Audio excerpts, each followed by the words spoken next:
এক একটা মা তো এক একটা ইউনিভার্সিটি, এক একটা ইউনিভার্সিটি এক একটা মায়ের নাম। একটা মা সন্তানকে যে শিক্ষা দিতে পারবে বিশ্বের কেউ পারবে না।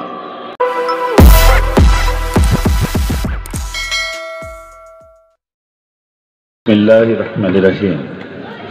নাহমাদুহু ওয়া নুসাল্লি আলা রাসূলিহিল কারীম, আম্মা বাদ। সম্মানিত আজকের সভার সভাপতি, উপস্থিত রয়েছেন আমাদের সবার পরিচিত এলাকার প্রবীণ মানুষ জনাব ফজলুল হক সাহেব, উপস্থিত রয়েছেন স্টুডেন্টস ইসলামিক অর্গানাইজেশন অফ ইন্ডিয়ার কোচবিহার জেলার সভাপতি ইমরান ভাই, উপস্থিত রয়েছেন বিশিষ্ট সমাজসেবী এবং এই পবিত্র আল হিরা মডেল একাডেমির সম্পাদক আলী বকশ মিয়া, উপস্থিত রয়েছেন আমাদের সবার প্রিয় মোশাররফ হোসেন খান, উপস্থিত রয়েছেন মাওলানা সাহেব এবং অন্যান্য অতিথিবৃন্দ। আমাদের মিশনের মানে আল হিরা মডেল একাডেমির বিভিন্ন শিক্ষক, আব্দুল সালাম খন্দকার ভাই সহ অন্যান্য শিক্ষক, শিক্ষিকা, শিক্ষাকর্মী, আজকের অনুষ্ঠানের আয়োজক, ব্যবস্থাপক, প্রিয় ভাই বোনেরা এবং মঞ্চের সামনে উপবিষ্ট সম্মানিত ভাই এবং বোনেরা, সবাইকে আমার অন্তরের অন্তঃস্থল থেকে সালাম। আসসালামু আলাইকুম রহমতুল্লাহ।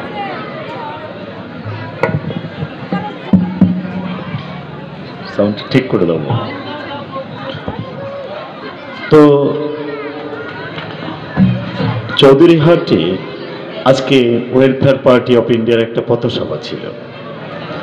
মদ চাই না, শিক্ষা চাই, সবার হাতে কাজ চাই, এই শিরোনামে গত 7 তারিখ থেকে 7ই ফেব্রুয়ারি থেকে নিয়ে আজ পর্যন্ত একটা আমাদের ক্যাম্পেইন চলল।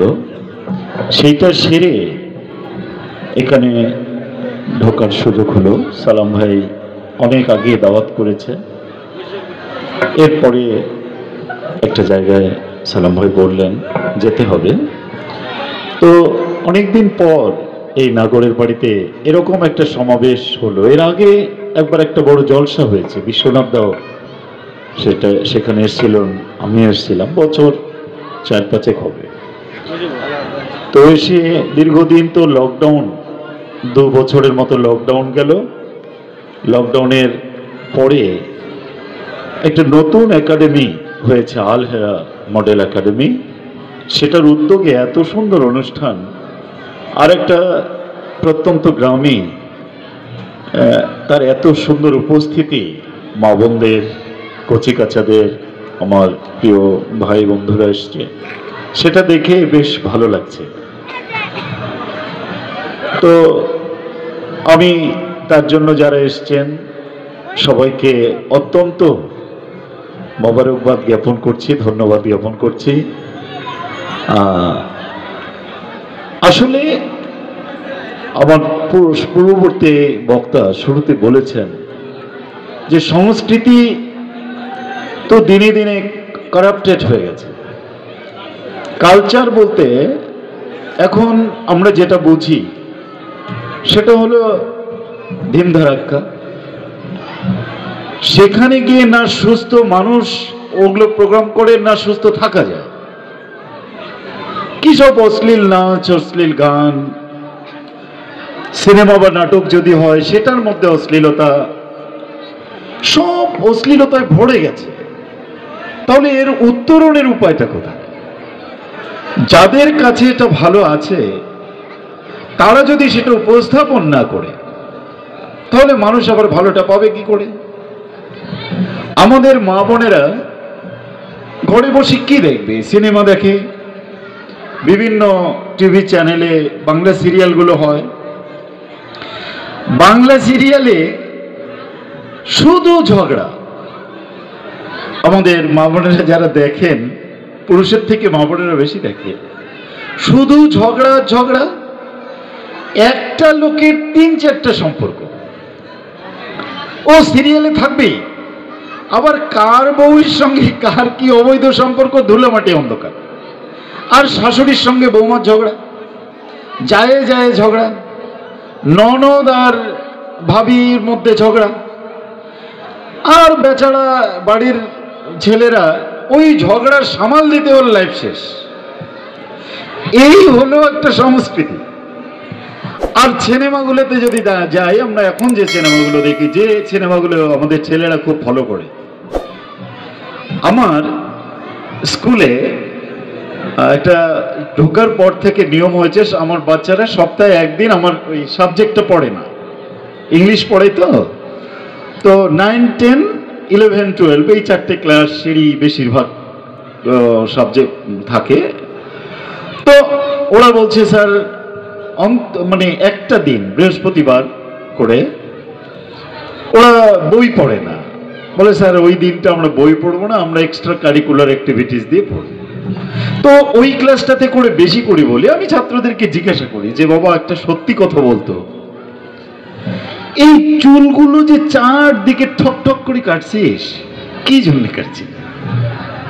আপনাদের এদিকে আছে কি নেই জানি না, এই বিশ্রী ভাবে চুলগুলো কাটে, ন্যাড়া করা, এইখানে একটু চুল আছে। তা বললাম রে, আমরা আগে ছোটবেলায় শুনছি চোর যদি ধরা পড়ছে এমন করে চারিপাশে নাড়িয়ে করে দিয়ে মাঝখানে চুল রাখছে। তা তুই কি চোর নাকি রে? কয় স্যার সবাই কাটে, তা মুইও কাটম।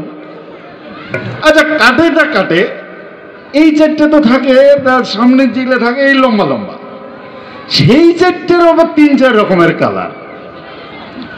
না ঠিক কিনা বলেন? এই দিকটা একটু সাদা, এদিকটা হলদে, এদিকটা ফের লাল। বাবা এ কোন কালচার রে? তা ঘটনাচক্রে গার্জিয়ান মিটিং এ আমি ওই বক্তব্য রাখতেই হয়, যেহেতু সাংস্কৃতিক দিকটা আমার দায়িত্বে স্কুলে। তো একদিন বাবা মারা বসে আছে, তা বললাম যে আপনারা বলুন তো ওই ছেলেদেরকে এই চুলগুলো কেন কাটতে দেন?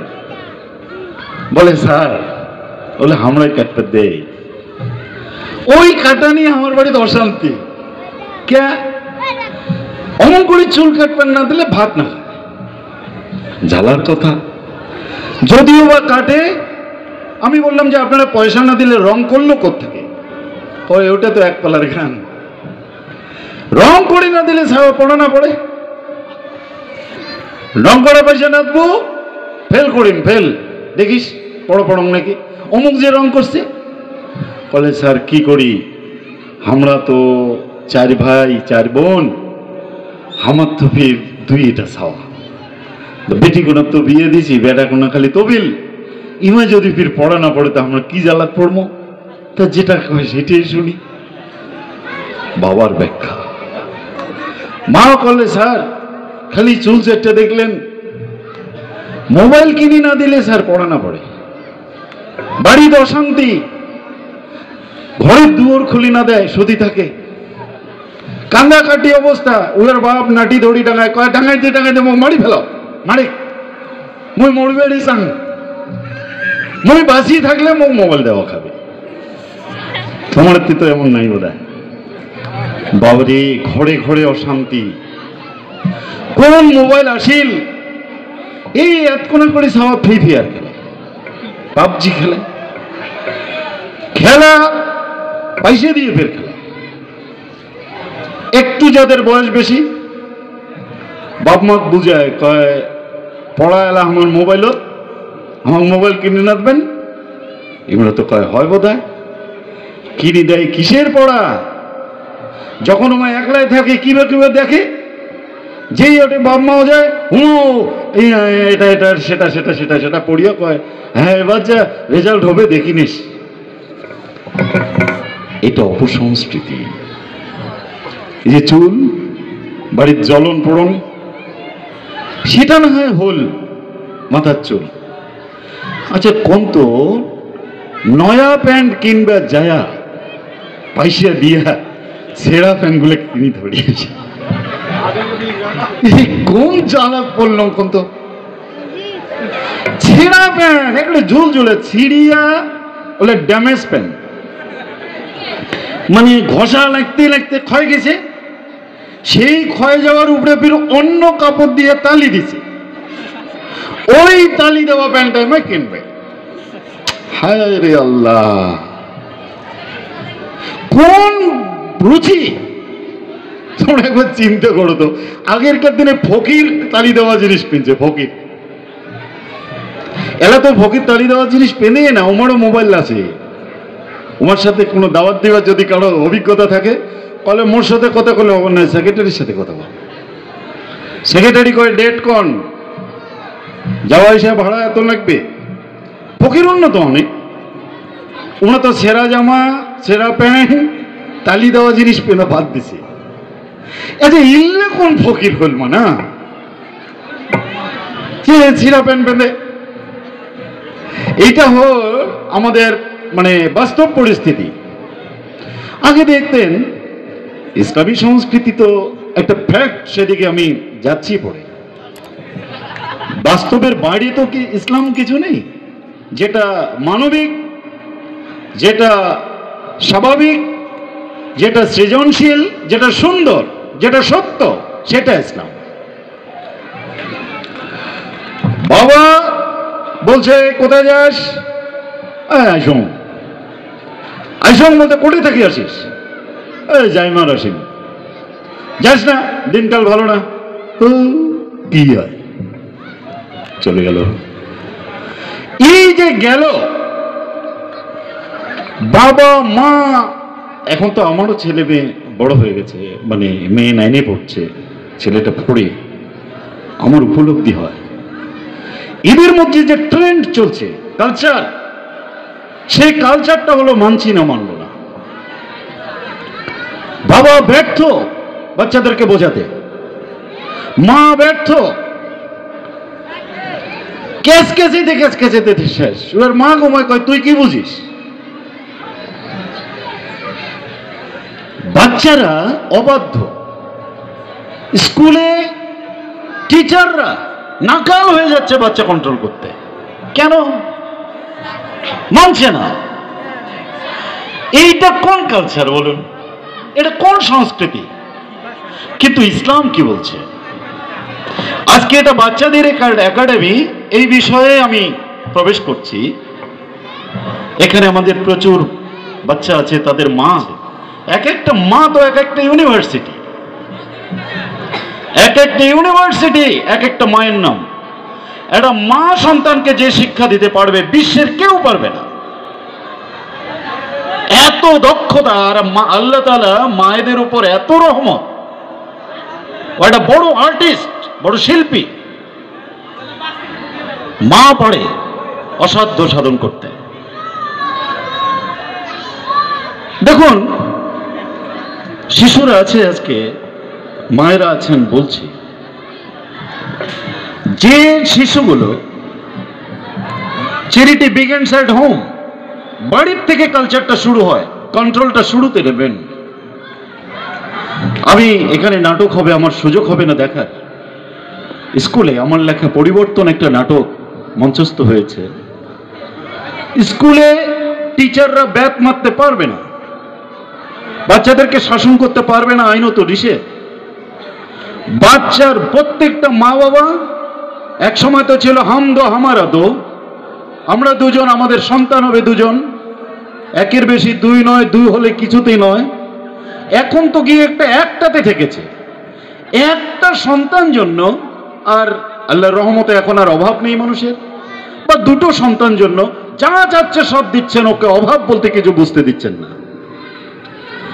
এই যে যা চাচ্ছে দিচ্ছেন, যা চাচ্ছে দিচ্ছেন, যা চাচ্ছে ও পাচ্ছে, এই কালচার ওর জীবনের সর্বনাশের মূল। শিশুকে শুরু থেকে আপনাদের কন্ট্রোল নিতে হবে, এটা মায়েরা পারে, বাবাদের থেকে এই ব্যাপারে মা বেশি এক্সপার্ট হয়।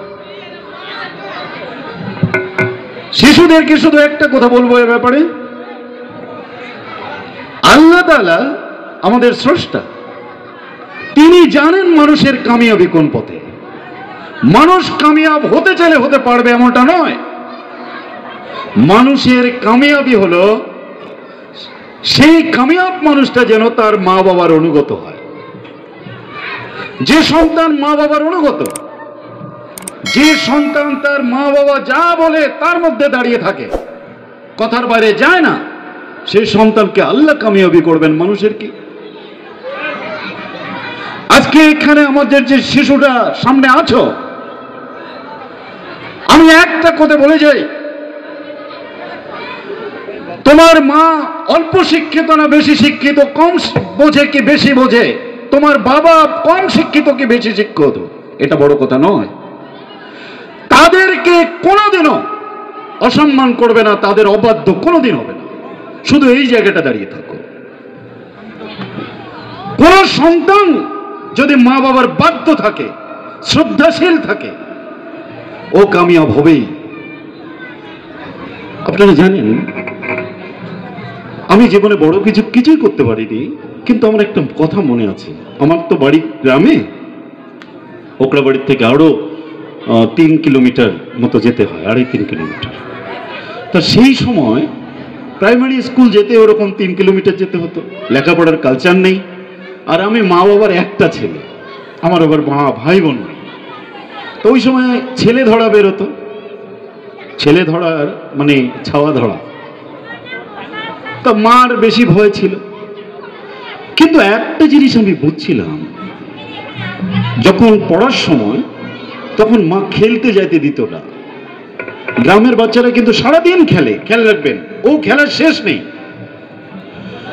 আমাকে এক সময় গেটের দরজায় মা তালা দিয়ে বলছিল, বাবা তুই এখন পড়া শেষ হলে তারপর যাবি, এখন যাস না।